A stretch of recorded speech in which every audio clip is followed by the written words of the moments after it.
अस्सलाम वालेकुम दोस्तों, आप देख रहे हैं मायरी की आज के एपिसोड में आप देखेंगे कि रोहिला की असलियत आहिस्ता आहिस्ता घर वालों के सामने खुलना शुरू हो गई है। लेकिन अभी भी हबीब की आंखों पे पर्दा पड़ा हुआ है और उसको लगता है कि उसकी बीवी, दूसरी बीवी जो कुछ कर रही है वो ठीक कर रही है।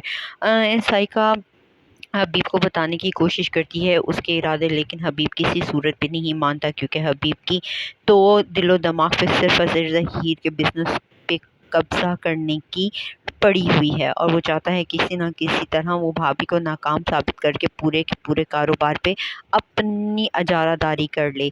लेकिन वो ये नहीं जानता कि यतीम का माल खाना इतना आसान नहीं होता। ये इंसान की ही प्लानिंग है कि वो इधर ताने बुन उधर ताने बुन करता रहता है, लेकिन अल्लाह के फैसले कुछ हो रहे होते हैं।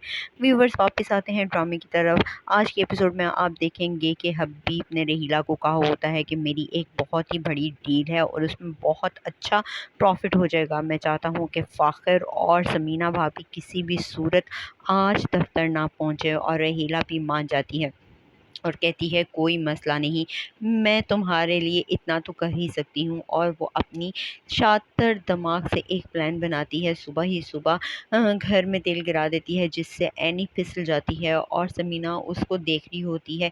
ये वो मौका होता है कि ज़ाहिर बात है समीना अपनी बहू को छोड़कर और फ़ाखर अपनी बीवी को छोड़कर दफ्तर तो नहीं जाएगा, और वहाँ पर हबीब अपने इरादों में कामयाब हो जाएगा। खैर जनाब, घर वालों का सीधा सीधा शक रहीला पे ही जाता है कि ये उसी की हरकत है, उसके अलावा ये हरकत कोई भी नहीं कर सकता, क्योंकि वही हम सबकी दुश्मन बनी हुई है।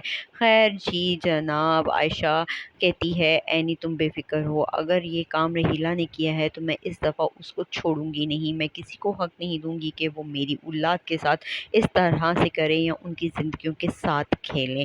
इधर साइका भी रहीला के पूरी तरह खिलाफ हो चुकी है, क्योंकि आपने देखा कि उसने रहीला को जादू में भी इन्वॉल्व पाया है और ये बात उसको बिल्कुल भी बर्दाश्त नहीं है, क्योंकि रहीला पहले भी चालाकियाँ और झूठ बोलती ही चली जा रही है।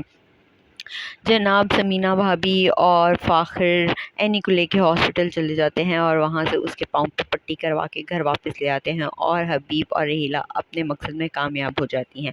इधर साइका हबीब को कहती है शायद तुम्हारी आंखों पे पूरी तरह से पट्टी बन चुकी है, तुम्हें कुछ भी सही और गलत पता नहीं चला, लेकिन तुम्हारी बीवी ने आज एनी को तेल गिरा के गिराने की कोशिश की है। वो चाहती है कि तुम्हारी बेटी अहपाज हो जाए, कम से कम किसी और के लिए नहीं तो अपनी बेटी के लिए तो आंखें खोलो। आगे क्या होगा ये जानने के लिए देखते रहिए मेरा चैनल, सब्सक्राइब करें, लाइक